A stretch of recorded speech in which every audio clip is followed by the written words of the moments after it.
So, hi everyone. Is that for me? The yang? Oh yes, yes. So, I am going to talk about the Founding Fathers, which is quite a change of pace. This has been a diverse day. And when Amanda and I have actually been talking about this for a long time. The idea of my doing a talk at some kind of event like this about the Founding Fathers. And we've been throwing around a lot of titles, and you might have noticed on the flyer that went around, the title was different.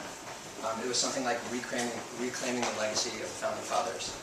And I changed it a bunch of times. I've changed the whole presentation 1,000 times, actually. So it's going to be very loose, and I want to have a conversation about it, but I'm going to use the slides kind of as a loose guide. But the reason I changed the title is I didn't like the spirit of what reclaiming the Founding Fathers sounded like. It was basically a jab at the Tea Party. Is there anybody from the Tea Party here? Just... Yes, definitely. Except for you, right? Of course. But seriously, I think it's necessary to take jabs at the Tea Party, but I want this to be more a celebratory thing.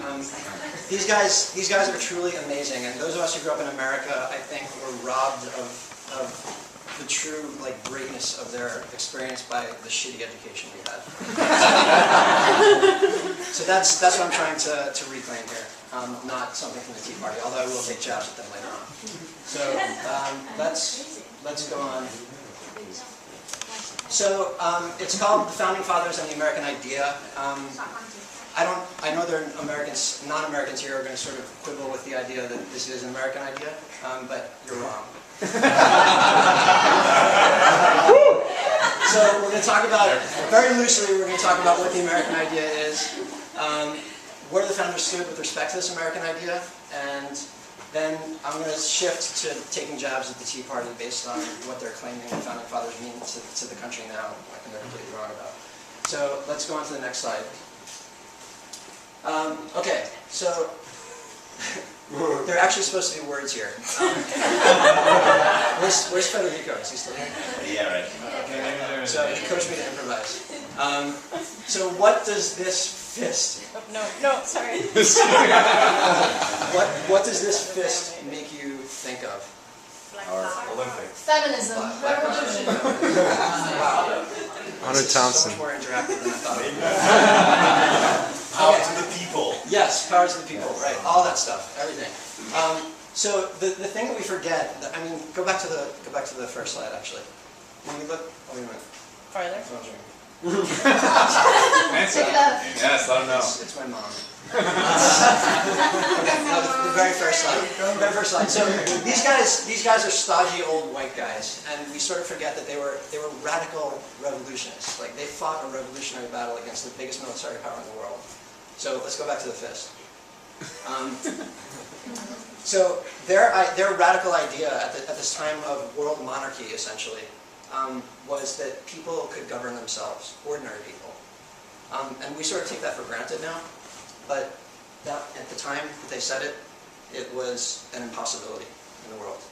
So let's keep that in mind, and we're going to have a conversation about that. We'll move on to the next slide. Okay, so who's this? Non-Americans, do you know who this is? I guess everyone knows this. So Abe is this beautiful man, and go on to the next slide. He did a really great job of actually framing in the Gettysburg Address, which we were poorly taught in school also, what the real meaning of the Founding Fathers was. So can somebody read the bold parts? Actually, starting with the first 5 words. Somebody just kind of read that out loud. Okay. Not Amanda. Wow. 7 years ago, our fathers brought forth on this continent a new nation, conceived in liberty and dedicated to the proposition that all men are created equal. Testing whether that nation or any nation so conceived and so dedicated can long endure. Government of the people, by the people, for the people shall not perish from this earth. The earth. Okay.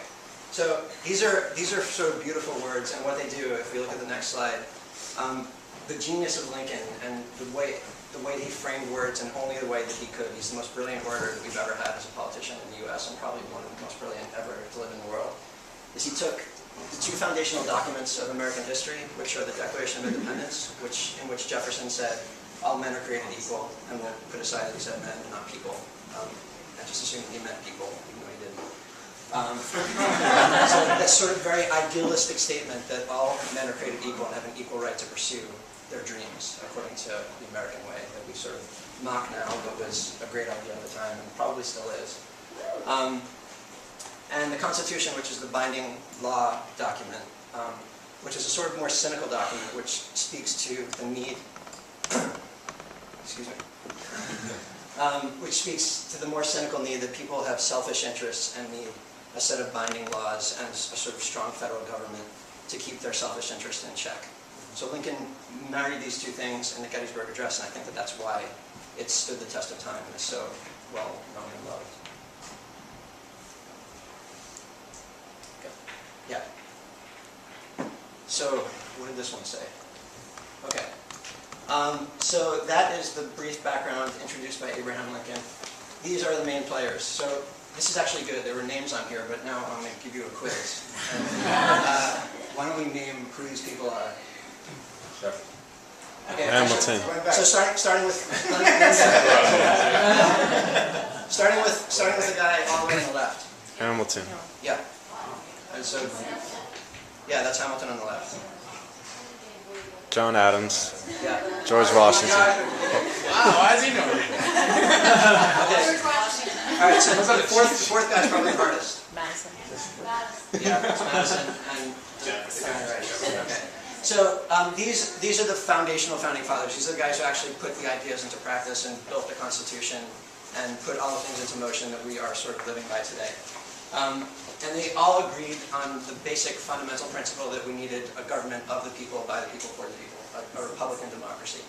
But they disagreed very, very much, and this is where the jabs at the Tea Party are going to start to come in, about how much government, how it should work, who the players should be, how much power they should have. They were in violent disagreement with each other on that. So let's move to the next slide. And start out with what they agreed on. So this is just a quote. I'm not going to read it. If somebody wants to read it, you can do it. Actually, why doesn't someone read it? This is fun, asking me to do that stuff. Somebody want to read this up. So this is Adams sort of stating very eloquently what they agreed on, the fundamental principle of what they agreed on. So does somebody want to read this? By gentlemen are not meant the rich or the poor, the high-born or the low-born, the industrious or the idle, but all those who have received a liberal education, an ordinary degree of erudition in liberal arts and sciences. So this is a radical statement. Why? Like, again, it doesn't seem radical now, but what would be radical about this in the time of the Founding Fathers? People with engineering degrees shouldn't be allowed to work in office. That's a good point. Sorry. Keeping your barred from answering questions. What else? Like, And that didn't matter your birth, it mattered your education. what? It didn't matter your birth, but your education. Like any person Yeah. educated. Yeah. So it didn't matter. So they were living in a time of monarchy, of hereditary power, and that was the rule of the world for hundreds and hundreds of years, and it's the way everyone assumed things would be forever. And they had this idea that no, actually, it should be a meritocracy, or an aristocracy of merit. That not the people who are rich or poor, or born with all the rights, or not born with the rights, barring some kinds of people. We won't talk about that right now. This was the idea that the best educated people, the smartest people, the wisest people should be the ones running the country. And they should be allowed to rise from whatever station in life they came from. But to get that education, wouldn't you have to belong to a certain class? No. They were, like Hamilton, for example, was self-taught. He was an orphan from the West Indies. Is that widespread though? It was not widespread, but they thought that it was going to become widespread if they allowed people the opportunity to do it. That was the basic idea. Okay, next slide.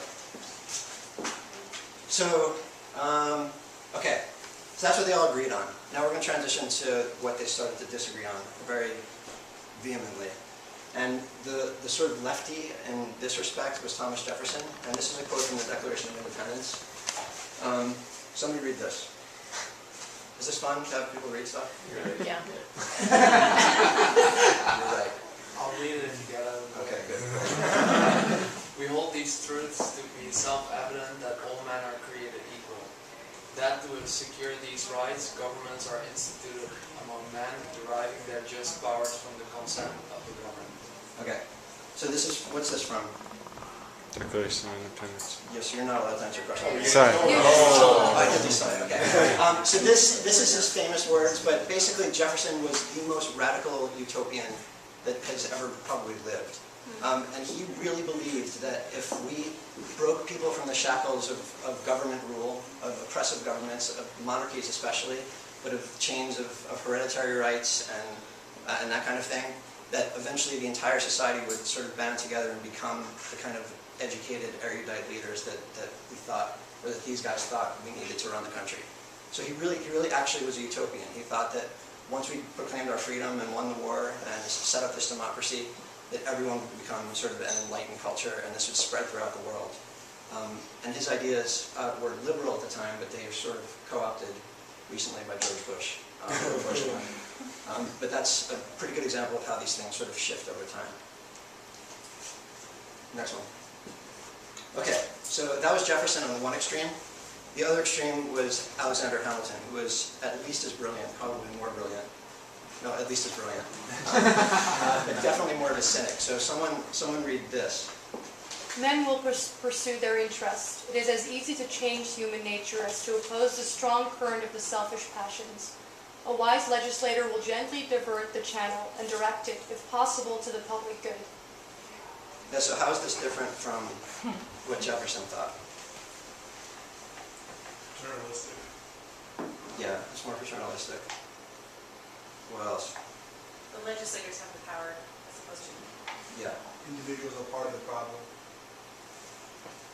What do you mean? As far as just human nature is also part of the problem. It's not just. Yeah. Okay, so he's more cynical about human nature. He feels that, whereas Jefferson thinks that humans are innately good, and they just need to be released from the chains of government bondage, or whatever kind of bondage they were in to begin with. Hamilton thinks, no, actually people are pretty fucked up. And they need smart, unself-interested, erudite people like him, basically, to tell them how they should live their lives. But he was well-intentioned, but he was just cynical. So it's an interesting dichotomy, and it sort of played out throughout the history of the Founding Fathers, and I think has continued to play out through today. So let's go to the next slide.